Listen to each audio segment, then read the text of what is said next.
Alright, welcome back to the SuperCoach Enough channel. In this video we're doing the round 14 preview. So nice and late, as you can see only a few hours till lockout, the first game tonight, Tigers Raiders. So as usual with our previews, what we'll do is we'll have a look at the top trade options, top captaincy options, and then obviously just a bit of a final look at my team before we get stuck into another weekend of footy. So I guess we'll start off with the traded ins. Seems to be the way to go. And the most popular trade-in option this week is Jacob Kiraz. So I did mention in my Super Coach stock market video yesterday that came out that he was my best buy of the week. And people tend to agree. Obviously, his price has bottomed out since the injury. The Bulldogs have supreme buy coverage from here on in. I guess the one thing just to be wary of is that there's a bit of chat around that he could actually miss this week with an injury. But I think there is a nice little backup play if that is the case. So I think at the moment you trade, and then if you have to make a last minute change, I think there is a way out. Dream Bullet at number 2, and I guess particularly with the news that Turbo is going to miss round 15 as well, means that there's a real opportunity if you didn't already trade out Turbo or haven't traded in Buller to pull the trigger on that trade. Again, the Tigers are one of the teams that have that really nice buy coverage through round 16 and 19 in particular. So yeah, if you haven't got Buller, I'd highly recommend getting on. Pasami Solo is the third most popular trade in, and I guess as a cheap dual position option, there is a temptation to bring him in, but I don't think that's a good trade. He obviously had inflated minutes because of Hudson Young's involvement in Origin. So you'd imagine this week that Hudson Young will come back into the starting side. Corey Horsburgh will go back into that middle rotation, probably play 13. And Solo will obviously have limited minutes because of that. So one I wouldn't recommend getting on. I know there's not a lot of cheap options in the second row, but there's probably some better options potentially in the front row or the centre wing if you are looking to downgrade that far this week. If you want more details about that, I'd recommend watching the stock market video. Give yourself a little plug there. Jermaine Osako at number 4. So I think he is a good trade, like a good player to have. Whether you'd trade him in this week or not, I'm not too sure. It would depend who he's coming in for, and I guess if you were trading him in this week, you are planning to hold him for the season. The Dolphins don't play round 16, so he's not much use in the upcoming bye. And you've obviously just missed out on his coverage last week and the 100 he scored. He has scored a few tons this year, so I mean, if you're backing him in to score big consistently, then okay. But I think there's better trading options. I mean, you can get Kiraz for 200k less, and he probably has a slightly more solid base than Osako, I would have suggested. There's a couple other options around as well. Dylan Edwards, so I guess the fact, Penrith play round 16, and, people looking for a fullback might think, well, yeah, Dylan Edwards is a good option. He definitely does have the ability, but I think there's more value in picking up Buller.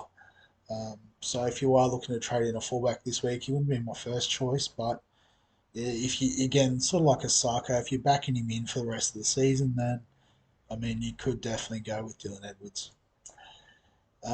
Corey Horsburgh, I just mentioned him before. He's the 6th most popular trade in this week. So similar to Solo, obviously his role was affected by Hudson Young's absence. He went out on the edge. He did play really well and obviously scored as much, and people wanting to get on that.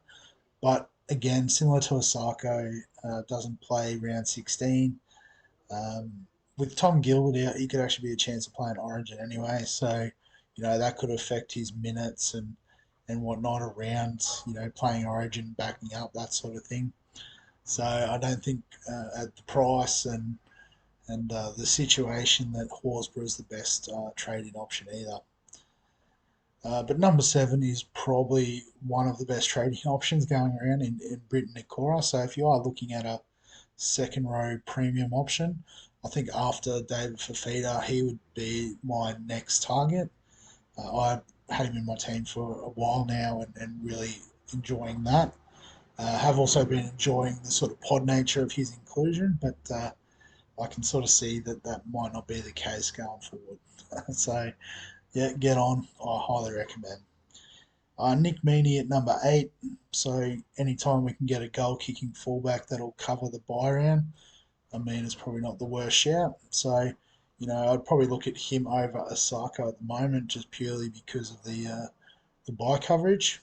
Um, but I guess as well, if you are bringing him in now, you do need to be mindful that Ryan Pappenhausen will be trying to, work his way into the team in the near future. So just be mindful of that. John Bateman at number 9. So I guess people looking for a buy-proof option, going for the Tigers second row. Him and Papali both being very good Supercoach players in the past. This year's been a little bit lacking. I guess both joining the club and I guess in saying that the Tigers are starting to string a bit of form together, so might be a really good option. I guess I'd want to see a bit more evidence of some consistent scoring before I sort of pulled the trigger on that trade. And Dallin Watini-Zelezniak, I think this is a classic case of chasing points. He did score well last week, but the Warriors don't play in the next buy round. So I guess we've already said the same sort of thing with the Sarko Horsburgh, and he doesn't really even have a solid base to speak of. He does run the ball hard, but probably doesn't do it as often as he could. Um, and then I guess he does rely a bit on tries to get those big scores. So yeah, I wouldn't recommend that trading. But in terms of the trading out, Jarrett Croker is the most popular. And obviously, because he's injured, he's done his job, played round 13, his price has peaked.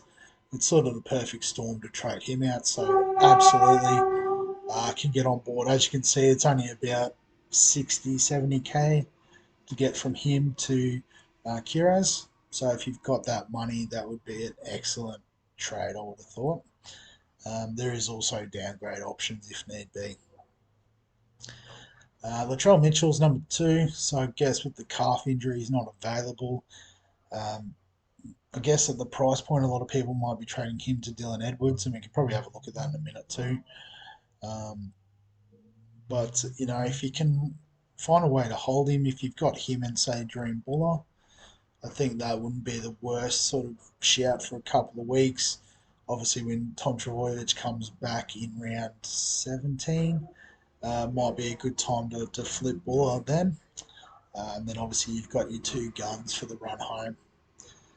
Tom Trbojevic is the 3rd most popular trade out, and I was very fortunate that I traded him out last week, thinking he'd only play 1 game in that period of 4. Turns out he's now not going to play any of those games. So, not playing for the next 3 weeks. You can definitely use that money elsewhere through the team to get points, obviously. Um, and then, when he comes back in round 17, you can reassess. Isaiah Katoa is the 4th most popular trade out, and he's the one I've traded out this week. Again, one of these players done his job, got us through round 13. There is a couple of options at 5'8" around the likes of Joey Manu's back. Matt Burton, can provide really good cover through the next few rounds. And I guess if you do need to downgrade, you've also got Oluwapu, who will play a similar type of role in that slow burning cash generator that will just make up a number in round 16 and round 19. So whichever way you slice it, I think it's time for Katoa to go. Lachlan Miller at number 5, so another obvious trade out. Getting named on the bench is just a recipe for disaster. So if you've got him, get out of him before he leaks a whole lot of money. Tom Gilbert, obviously with the shoulder injury, does have to get traded out. Um, guess options around that price include someone like Max King, and then I guess depending on whether he's front row or second row, there'd be some alternatives as well. Val Holmes, so not selected to play. I'm pretty sure he's on the extended bench, so he may play. But after this week, the Cowboys don't play round 15 because of their bye. Val Holmes won't play round 16 because of Origin.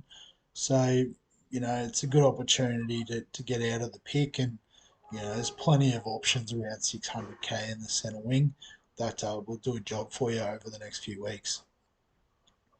Jack Bird out injured, so another solid trade out option. I'm pretty keen on all of these trade outs. Maybe I wasn't on the trail, but the rest of these I'm all pretty happy with. Jackson Ford, so another one who's done his job, made 200k, got us through round 13. So if we can upgrade him now, I think that's a great call. In saying that, it's not a rush to by any stretch. Yeah, I know. I'm pretty sure I used up most of my funds this week with my one trade, so I won't be trading out Ford, but definitely will have him on the chopping block in the coming weeks. Including Gutherson on the buy. This is a bit of a strange trade out. If you had him in, you bought him in for his buy coverage. So just because he's got a buy this week, it seems a bit weird to trade out of him. If you've got a case where you've got two fullbacks not playing, um, I'm trying to imagine who else it might be. If it's like a Travojevic or Latrell, I mean, Latrell and Gutherson would be an interesting one. You might have to trade Gutherson, but if you had Turbo, you'd trade him. If you, excuse me, if you had Kalen Ponga, another one that would be interesting. Maybe through Katoa, you could trade out Katoa, slide Ponga up for a week. Again, it depends who your other 5'8" is. So team dependent, but I wouldn't have thought that was the smartest trade going around. And yeah, I guess in terms of the individual trades, so Kiraz for Croker, I think is a great option. Buller for Turbo, great option. Buller for Latrell, yep, understandable. Buller for Gutherson, okay, if that's where people are going, probably fair enough. And then a lot of Kiraz for Holmes, Miller, Mitchell, yep, Katoa, that's what I've done. Uh, Turbo, yep, cool. And Nico Hines in for Moses. Yeah, that's an upgrade, so we don't mind that.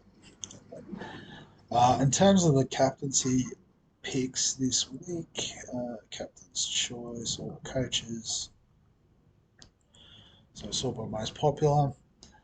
So most popular is Nico Hines against the Broncos, and then Nathan Cleary against the Dragons. So fairly evenly matched here. I would have thought the strength of opposition would lean most people towards Cleary, as well as I guess how late in the round that is. But I guess maybe some people are potentially scared by Cleary getting rested. Um, yeah, I guess that is a consideration. But as you can see at the moment, I've got the C on Cleary. Cody Walker, third most popular option at 5.3%. So against the Titans, who haven't got the most outstanding defense going around, could be a good option. And I guess all the others are sort of getting fairly into pod territory. So Dave Fafita, I've got him as vice captain at the moment. So I think that's a good option. He's always a chance. Did report he felt a bit dizzy, after his head knock in Origin. So it would be one to monitor, but there was also the report from Holbrook said he's good to go and he should play. Jermaine Asako, so a lot of people backing him in to do well. Latrell Mitchell, so I don't know what's going on there. A lot of people maybe looping him last week. Um, yeah, still got the C on him. Dylan Brown on the buy. So again, I think we're starting to get in the territory of people who haven't sorted their teams out yet. Wait 1 second. All right, apologies for that. The new washing machine. Obviously don't know how to load it properly. It's going nuts. But on to the most popular vice captain options. Top of the list, Jermaine Osako. Excuse me. Playing against the Warriors fairly early in the round too, so yeah, I don't mind that shout. Cody Walker obviously was a fairly popular captain option as well, so that's fair enough for VC. What else we got? Reece Walsh, that's interesting against the Sharks, but I guess high risk, high reward. I don't know if there's anything else too much interesting pops out there. Dream Buller, 2%. Nice one. um, yeah, so I guess what we might do is just have a quick look at the team. So the trade that I made in the round preview, or sorry, round review, the initial thoughts was I traded Katoa out. He was in the 5'8 slot. Obviously moved Joey Manu in to bring in Kiraz. And as I said, there is a chance that Kiraz may have an injury. Hasn't been confirmed yet. However, if that is the case, all we would have to do is trade him back out. And I'd be willing to bring in the player who's going to take his spot. If that was the case, if I can find him, must be slightly positive. Break even in Blake Wilson. So obviously, if that was to happen, I've got a bit of money in the bank, so I could make another trade. Um, and again, this would sort of all depend on how long Kiraz was out for. But if he was out for a while, what I might be tempted to do is get rid of Jackson Ford. And then in his place, I can get almost anyone I want. And it might not seem like the smartest idea given the origin break, but I'd be looking at bringing in Big Tino. So reasons for this just being that along with Fanua Blake and Payne Haas, he has sort of established himself as having a slightly higher average than the other front row options. Obviously, the dual position helps, but also the fact that the Titans' other two buys that they have are in round 16 and 19. So Tino won't actually miss another game except for playing Origin. Obviously, he could be rested, that sort of thing, but that's no different to any other Origin player we have. So even though he wouldn't make us a number for round 16 and 19, fact of the matter is Jackson Ford rather wouldn't make us any points either during round 16. And if even round 19, if we add that in, I think Tino would still outscore Ford. So I might be tempted to do that trade if Kiraz isn't available this week. Tino's, I guess, my big target. Yeah, to really sort of complete my front row. Obviously, I've still got Tarpany and Harris that are playing well there, but I think ultimately I'm going to try to move them on. Definitely for a gun second row option. So I've already got Nikora and Fafita. After that, it could probably be Hopgood for the buy coverage. It could also be someone like, can't find him on the list. It's because it's all of them. Isaiah Yo. We know what he's capable of, those solid scores. So it could be some play like that. Um, yeah, it could even be a little pot option here or there as well. We've got Jacob Preston who we're happy with. We'll just play that one by ear. It could just come down to who we can afford in our last sort of upgrade. But I won't lock those trades in. That's just, I guess, thinking out aloud if Kiraz is out. But other than that, I'm pretty happy with the way I set things up previously. I might be interested in getting on Dream Buller as a VC in the first game now that I've seen a few are on. Although I would back the Raiders to probably win that one, even though it is at Campbelltown. So, for that reason, I might just go with Fafita, I think. Yeah, maybe Nick Cora against the Broncos. Don't know yet. I'll probably just leave it as is. All right, so we'll wrap it up there. Um, Again, apologies for the interruption midway through. But also, just before we wrap it up, a big thanks to everyone who has got around the channel. Well, over 50 subscribers now, which is completely crazy. I know I haven't put a lot of effort into things like social media and pumping it up that way. It's just purely been through, I guess, creating content and then obviously, people getting around it. So it's all thanks to you guys. Um, Hopefully we keep going, but yeah, I mean, you got to celebrate the little wins, don't you? In saying all that, obviously, if you haven't yet subscribed to the channel, please do so. Gives me a pump up, and obviously you get to get notifications and whatnot when all of the new content comes out. If you got any thoughts on the team or the trades or the whatnots, feel free to comment. Like the video. I think that's the other thing I always have to pump up.